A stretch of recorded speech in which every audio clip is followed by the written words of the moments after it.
Bonjour et bienvenue sur votre plateforme de formation alforme.com avec vous Fouad Alakad, votre formateur sur les technologies de virtualisation VMware. Nous sommes dans la formation VMware ES6i, dans l'introduction au VM et plus particulièrement les snapshots. Qu'est-ce qu'un snapshot? Et après on va voir la démo d'un snapshot. Donc voilà, qu'est-ce qu'un snapshot? C'est les captures d'état système qui vous permet de préserver l'état d'une machine virtuelle. Donc ainsi vous pouvez retourner un état antérieur, même revenir à un état supérieur via un snapshot. En effet, ça vous permet de figer l'état à un instant T de votre VM et du coup, de pouvoir, si jamais vous avez besoin de faire un test, installer une update Windows, du coup, on fait un snapshot, on enregistre l'état actuel, on installe update. Si tout se passe bien, on supprime le snapshot, ça veut dire que ce snapshot-là, on va voir techniquement qu'est-ce que c'est exactement, sera fusionné avec notre VM. Mais si jamais on souhaite de revenir en arrière, boum, ça veut dire que l'état dans lequel on était après l'installation de l'update, on fait un retour en arrière et on revient à l'état lorsqu'on n'avait pas encore installé l'update. Du coup, ça permet de faire quoi? Imaginez-vous sur un serveur physique, si on n'avait pas les snapshots, on installe notre serveur, on met un update et boum, un gros écran bleu. Et là on est beau. Et du coup ça permet d'esquiver des réinstallations complètes d'OS, de composants et autres. Pour faire des montées de version, pour faire du test, si quelque chose on n'est pas sûr, pour installer le moindre composant, on fait un snapshot et on peut revenir en arrière de manière tout à fait sécurisée. On peut, du coup, imaginons que on a une batterie de mise à jour d'une application, entre autres de notre VM ici Small Linux, donc on peut installer un composant lundi, on peut installer du coup un autre composant mardi, mais lundi je fais un snapshot avant l'installation de ce composant là. Donc tout se passe bien, je continue mon avancée, donc je refais un autre snapshot avant l'installation du nouveau composant, et ainsi de suite jusqu'à jeudi. Ainsi, si jamais j'ai un problème à jeudi, je peux revenir à mercredi, ça veut dire à l'état dans lequel j'étais, et même si j'ai un problème, et même si j'ai vu que tout est ok, je peux revenir à lundi sans aucun problème. Et si une fois à lundi, je me suis dit, en fait j'étais pas si mal que ça, je peux revenir sans aucun problème de lundi à mercredi. On va le voir en démo, ça sera peut-être un peu plus parlant. Donc qu'est-ce qu'un snapshot? Lors de la création de cette image là, il y a un fichier VMDK qui se crée. Un fichier VMDK. On a dit qu'un fichier VMDK pour une VM, c'est le fichier du disque dur de la VM. C'est là où se trouvent presque les données du disque dur de votre VM. Donc du coup, notre VM, il y a un nouveau VMDK qui se crée. Un nouveau VMDK qui se crée avec la création d'un snapshot et avec un fichier VMSN qui est un fichier de snapshot, un descripteur de snapshot. Donc du coup, si on crée un premier snapshot, poum, on a un VMDK qui s'appelle, il y a un nouveau VMDK qui s'appelait vm.vmdk. On crée un deuxième snapshot. En fait, on a déjà un premier VMDK ici de la VM. On crée un snapshot et un nouveau VMDK qui se crée avec un fichier snapshot. On crée un deuxième snapshot, comme pour mardi par exemple, un deuxième VMDK avec un autre fichier VSM. En gros, comment ça se passe? On va essayer de faire un petit dessin, ou peut-être que je devrais qualifier un gribouillage via la qualité de mon dessin, mais le principal c'est qu'on comprenne. Ici j'ai ma VM, voilà, c'est ma VM, voilà, qui elle est attachée à un VMDK, hop, hop, hop, ça c'est mon VMDK, on va l'appeler VM, on va l'appeler DK, allez hop, tout le monde comprend, c'est mon DK, d'accord, donc mes données sont ici. Donc ici j'ai beaucoup de données, donc ici là j'ai pas mal de données dans mon VMDK. Du coup, lors de la création d'un snapshot, mon premier snapshot, je vais avoir un nouveau VMDK, un nouveau VMDK avec un fichier VMSN, on n'en parle pas trop pour se simplifier la vie. Je vais avoir un nouveau VMDK qui va se créer ici, hop. Et si je crée un autre VMDK, je vais en avoir un autre. Et en fait, tous les VMDK sont liés entre eux. Du coup, ce VMDK là principal, le VMDK principal ici, lui passe en lecture seule, en read only. Il passe en read only. Donc si jamais ma VM a besoin de lire une donnée, elle va venir piocher ici, elle va venir attaquer ici, parce que la donnée se trouve ici à l'origine. Mais si elle a besoin d'écrire une donnée, elle va venir inscrire ça sur le dernier snapshot. Elle va venir inscrire ça dans le dernier snapshot. Donc du coup, les données existantes sont en lecture seule, en read-only, et les données en écriture sont sur le snapshot. Donc du coup, ça passe ici, on va dire dans un premier temps, et si je crée un deuxième snapshot, on va du coup, celui-ci, donc si je fais un premier snapshot ici, j'écris mes données ici, et si jamais je fais un deuxième snapshot, et ben ce VMDK là passe aussi en read-only. Et lui, c'est lui qui devient en lecture-écriture, en read-write. Donc voilà. Donc du coup, si jamais on fait un retour en arrière, qu'est-ce qui se passe? C'est que les données que j'avais ici se retrouvent fusionnées avec ici. Hop, non. Si je supprime mon snapshot, ces deux VMDK là se retrouvent fusionnés pour créer un VMDK unique. Donc voilà, donc du coup c'est pour conserver l'état, donc je supprime mon snapshot, et ça me crée un VMDK unique. Là pareil, si jamais je décide de revenir, tout me va ensemble, ce VMDK unique là se retrouvera fusionné avec le premier VMDK. Donc je pense que c'était un peu explicite, vous m'avez compris techniquement qu'est-ce que c'est que le snapshot. Donc n'hésitez pas à en consommer, à en consommer. C'est très pratique et ça sauve pas mal de fois la mise. Hop, je vous offre ces cadeaux, mon gribouillage. Pour faire un snapshot, on va voir. On va voir. Donc il suffit tout simplement de cocher la mémoire, de prendre un snapshot de la mémoire. Et on va voir. Je vais vous expliquer plus précisément. Hop, pour vous expliquer, on va faire ça de manière, hop. Donc j'ai ma VM Windows ici. On va ouvrir la console.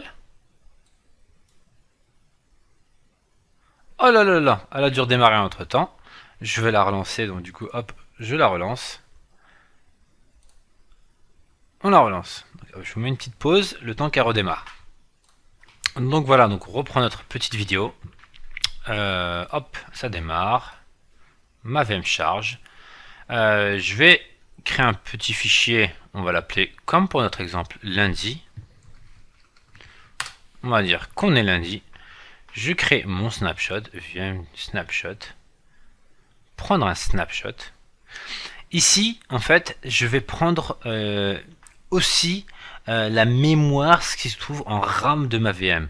Pourquoi? C'est pour que si jamais je fais un retour en arrière, je recharge automatiquement la mémoire et j'ai pas besoin de redémarrer la VM.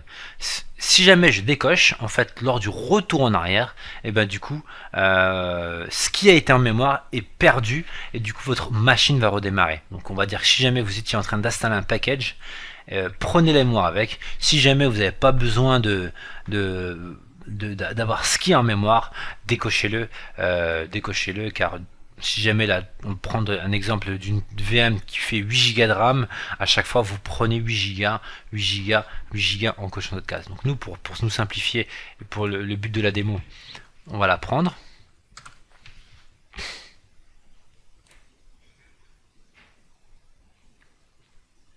Donc là, on regarde la tâche qui s'exécute. Donc là, on voit la tâche qui s'exécute. J'ai un lundi qui se crée. On va attendre. On va créer du coup un deuxième snapshot, un mardi. On va jouer sur ces deux snapshots pour faire la démo. On recharge la console.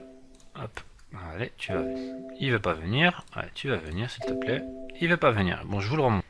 Allez hop, j'ai fermé ma console. Je vais la prendre ici, c'est tout aussi bien. Et on va pas s'embêter. Hop. Ici. Je crée un fichier de texte mardi.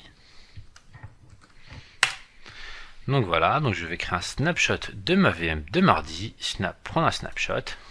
Mardi. Donc on a expliqué cette option là. Maintenant on va expliquer cette option là. Ça il faut les VMware Tools. En fait à savoir que dans les système de fichiers actuels, dans les, sous les Windows, vous avez des systèmes de shadow copy, de snapshot de fichiers. Ça vous permet en fait de figer votre VM de manière très courte pour pouvoir prendre le snapshot. On va prendre le cas d'exemple d'une base de données où il y a énormément de transactions. Ça permet de figer le système un court instant, le temps de prendre le snapshot. Ça, c'est pour une histoire de consistance des données et ne pas se retrouver avec des données corrompues. Ça, c'est vraiment dans les cas de figure où on a vraiment pas mal d'IO et des données très sensibles.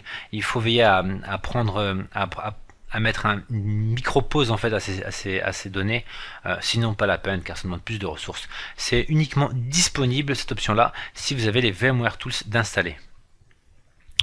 Donc pareil, donc du coup je fais mon snapshot, j'ai créé mardi, ça prend pas bien longtemps, donc j'ai que 4 Go de RAM, donc c'est pour ça que ça prend pas bien longtemps. Du coup on va préparer le retour en arrière. Donc là je suis un mardi, imaginons que mardi j'ai installé un package, donc voilà, ici c'est ma nouvelle icône application, et là je me retrouve avec plein de messages d'erreur, comme ça m'arrive dans les vidéos. Voilà, donc l'informatique c'est ça, on est informaticien parce que on est là pour réparer des problèmes. Donc du coup je dois revenir à mardi. Donc du coup je vais dans le gestionnaire de snapshot, ou sinon je peux faire restaurer le snapshot actuel. Bon, on va aller pour parler, pour mieux illustrer. On est à mardi, donc là j'ai fait un snapshot.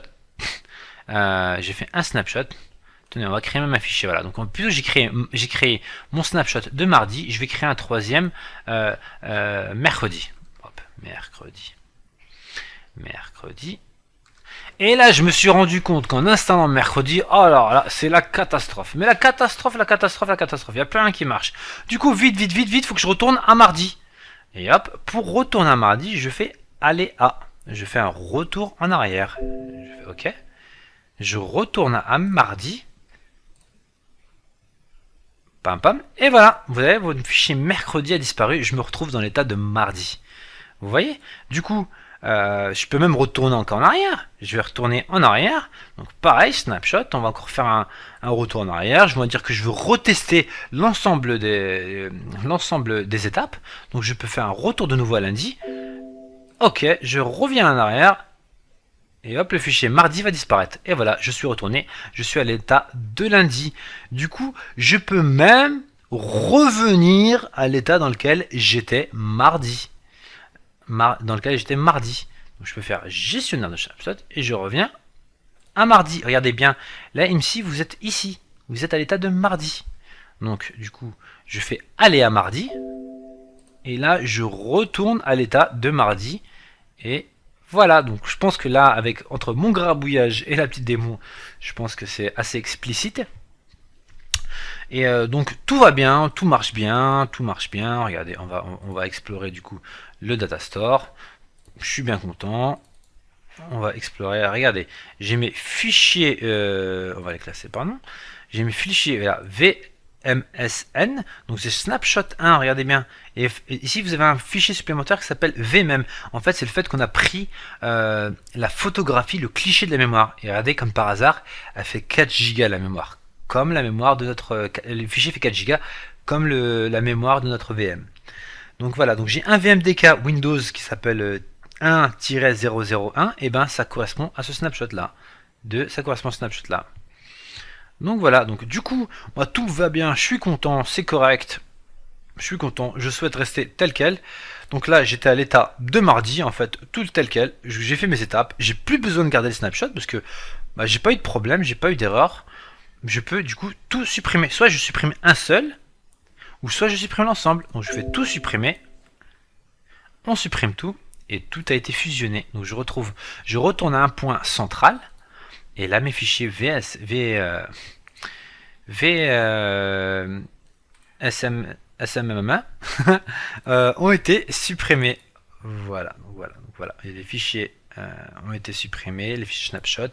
J'ai plus les fichiers Windows-1.0.0.1, je les ai plus, tout a été supprimé. Donc voilà, donc je pense que vous avez bien compris le système des snapshots. N'hésitez pas à en consommer. Hop, on revient dans mon slide.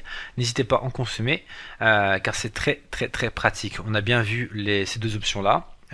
prendre la machine virtuelle.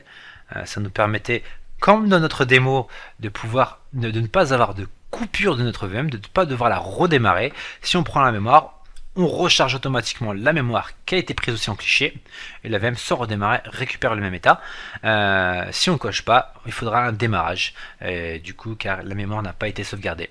Ici, la deuxième option en dessous, système fichier client mis au repos, ça c'est pour mettre un micro-pause sur les fichiers via les composants Windows et Linux des machines, pour pouvoir les bloquer, pour éviter toute écriture, pour que le snapshot soit fait de manière intégrale et qu'il n'y a pas deux écritures concurrentes sur la même donnée.